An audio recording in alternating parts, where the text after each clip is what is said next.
welcome back to another video. We have finally got the chance to have a look round Darren Dewar's GS Performance Corsa B 800 horsepower C-Let drag car. So let's dive in and let's have a look at some of the fab work on this amazing front wheel drive build.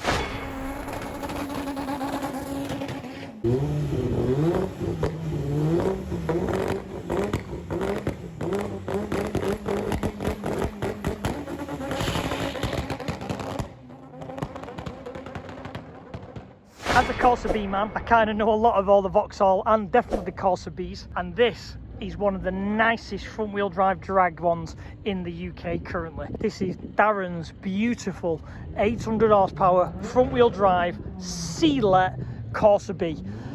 What can I say? Darren is a fabricator by trade. Check him out, GSP Performance. I think it stands for Garden Shed Performance because everything on this car has been built in a little shed at the side of his house. And also, he does all his fab work from home, which now he does full time. So hit him up for anything because he does everything from tubular manifolds to engine swaps, you name it, he kind of gets involved in it, especially Vauxhall based. Let's talk about some bits on the car. As you can see, because it's front wheel drive, they always put these little like additional spoilers on, and these spoilers are kind of to let the air run over.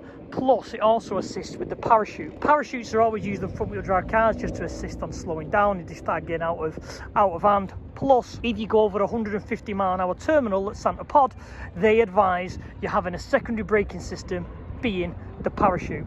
Some of the little things to point out is, let's go start with the rear. Put like a flat air duct on the rear to allow the air to run under the car and out the back without it kind of having turbulence against the back bumper. Other little things that you won't pick up on, he has moved the axle backwards. Now what this does is, as you can see, the mounting point's been moved back, and that is to increase the length of the wheelbase to allow at high speeds the car is slightly longer and it allows it to be slightly more stable. Around to the front, it is on obviously these VMS racing wheels, and again I would probably say the usual drag car spec. Let's have a look. Yep, it looks like it's on standard Corsa brakes, which, as I always say, drag cars, the faster you go, the smaller the brakes. Fully fabricated front bumper to obviously channel air into the intercooler and obviously into the air ducts for the, I would have thought like plumb to the turbo. We'll have a look at that when the bonnet's open. Side exit exhaust, is it? That was probably where it was originally.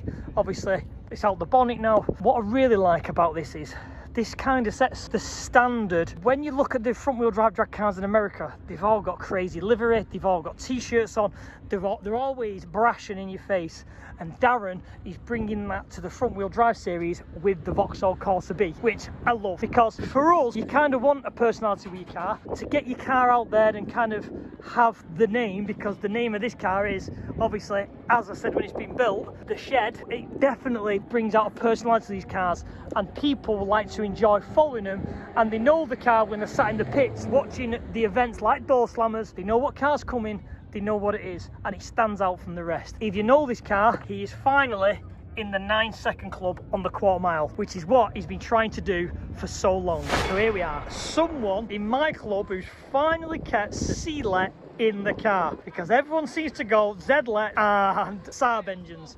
But nice for Darren, there's not many of us are still running the C-Lets. Nice under top mounted tubular manifold, all EGT sensors, which stands for exhaust gas temperature. Basically that means you can tune each individual cylinder individually to make sure one cylinder's not going wrong. Rather than having one Lambda, which he does run, it kind of assists on the full tuning. I've seen people run multiple Lambdas, but EGT seems to be the one that everyone's kind of getting into now. C-Let, again, don't know much on the specs, but I would have presumed normal. I don't know if it's concrete filled.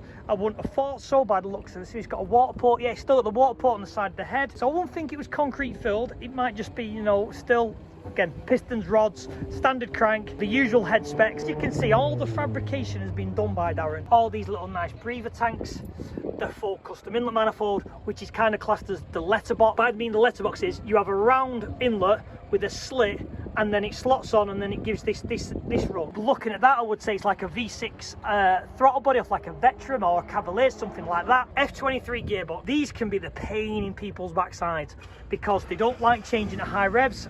and Darren's having problems with shearing CV joints off in the diff, which I know some of the other front wheel drive drag racers that use the F23 gearbox is having the same problems. Full custom fabricated header tanks, all nicely AN lines, the standard Mac valve, single gated, yeah, single gated on the manifold, individual coils, and what looks like, I've been told it's on, yes it is, I think it says, is it? Let's have a look, can't really tell.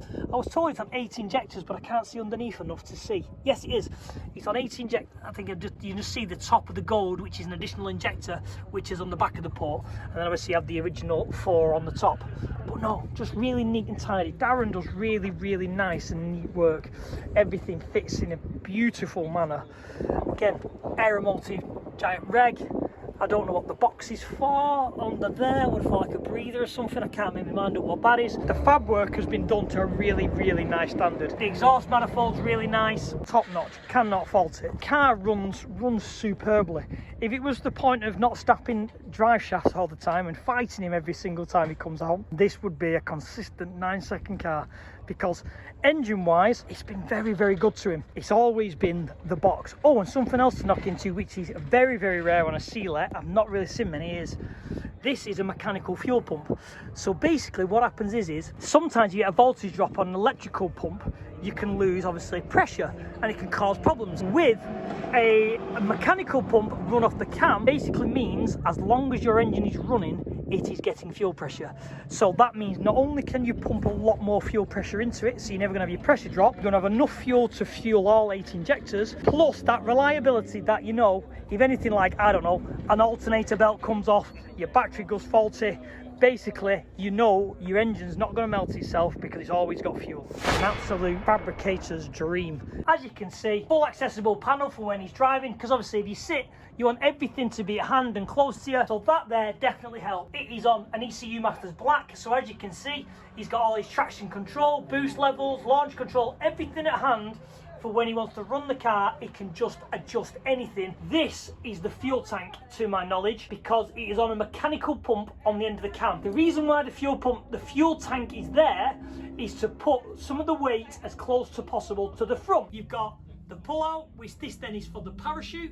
As you can see, goes up and goes back. It's on a full cage with obviously the parachute mount, which is there, normal size battery, and then you have what is like, how can I put it, a CEA shifter. And these shifters, Darren actually makes these himself, and it is a really nice product. As you can see, really nice finish, very well engineered, and very you know, nicely executed. Plus, I think he's also got kind of a lockout to assist him from not changing gear at different revs. So look at the electronics package. As you can see, very nicely done. Very neat, very tidy. Everything's accessible. Everything can be traced and looked. Really, I don't want to say basic, because that's not what it is. Just user-friendly for ease. Everything's labelled. ECU Masters Black, obviously the EGT to CAN, so he's monitoring EGTs. This here is a clutch slipper.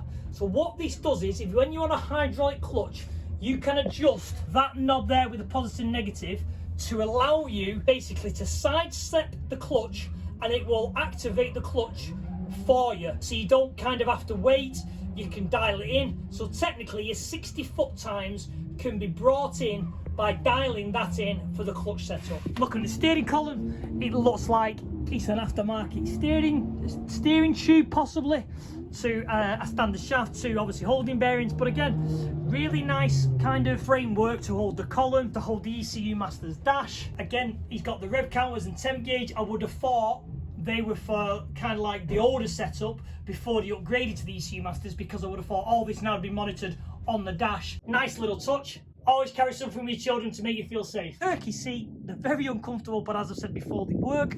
So, I think you'll agree, this is an epic Corsa B build. And for me, with the front wheel drive series going bigger and bigger now in the UK and Europe, it's nice to see the platform that I love being involved in the front wheel drive classes. There's a very small group of us that love the Sealer engine and are still developing it, still trying to push the boundaries, still trying to make them go fast. And this one is definitely assisting with that, because Darren is constantly chipping away, trying new things like the mechanical pump and that type of thing to make these things better. These engines have done billet block, 2000 horsepower in Brazil, stock block, 1300 horsepower So in the UK, we're still trying to build up power, we're still trying to get more, and we're still learning. So we hope you enjoyed that little in-depth look. I'll sign this one off, and I'll see you all on the next video.